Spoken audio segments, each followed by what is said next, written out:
kinds of different sources of information. But newspapers offer something different. They offer a bit more like a club than just the latest news.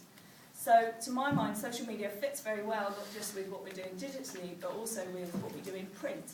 It might be faster, the way that conversation plays out might be slightly different, but actually the fundamental sense of a community of people around your newspaper is something that's very familiar to any journalist for the last century, let alone people now.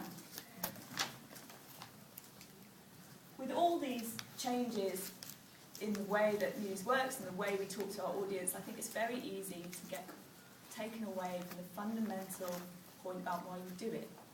You want to be the first on Twitter, you want to be the latest with Tumblr, you want to be doing all this new stuff, and you forget why you do it in the first place.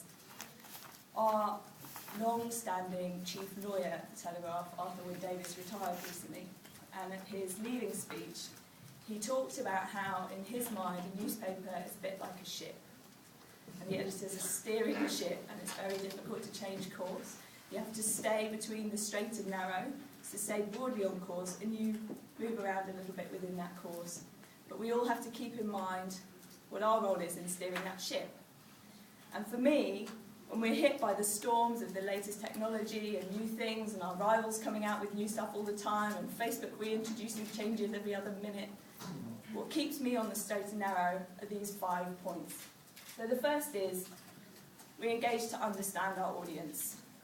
That's the same for almost any brand, any company. You want to understand your customer. But it's even more important when your readers are kind of the life and soul of the feeling of a club that you create with the newspaper. The second point is about loyalty.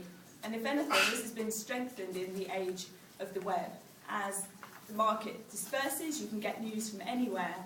That sense of coming to the Telegraph to get your news because you like the Telegraph, or you like individual writers, or you feel some affinity with the paper, becomes an even more powerful concept than it ever was before. So part of this is about building that sense of loyalty and giving readers space on the web, whether it's on our site or on our Facebook page or on the Twitter account, wherever it is, to connect with us and feel that sense of loyalty. The third point is around audience growth.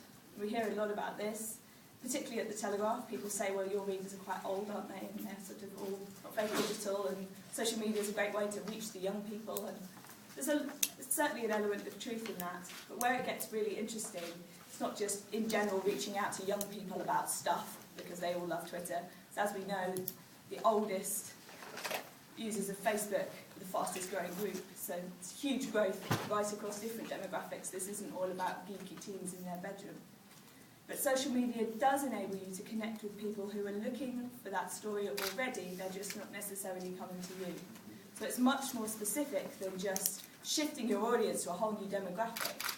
It's about finding football fans who don't currently know about Henry Winter and getting them to read their stuff because he's talking about football on Twitter, using the right hashtag, they're following that particular game, and then they have a point of connection.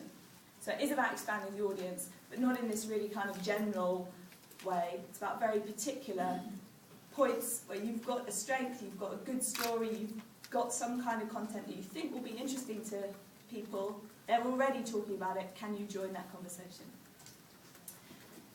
The fourth point is for storytelling, and no presentation from a journalist about social media would be complete without an element of how this enriches the way we do our jobs. Journalists have always been networkers, always been people who build connections, and social media definitely aids that process and takes that process on into a digital age. So that's fundamental to my job, is helping our journalists use these tools to enhance their journalism. Partly that's finding people, that's networking in a sort of very much source-led way and chasing after a story. But it's also about bringing the views of the audience back into the process of storytelling and coming up with a richer kind of story, a more complete picture of how that story has played out over several days. And the fifth reason, which probably crosses me slightly into one of your bad looks, is another channel to sell. So increasingly advertisers are asking us about how they can access our audience on Facebook. And negotiating that without giving up any of our editorial integrity and without putting our relationship with our audience in jeopardy is a big part of my role, to work out how we use that huge fan base or growing fan base on Facebook in a positive way. We keep a very strong relationship with the audience, but we can also monetize it in some way. So that's one of the dilemmas I face.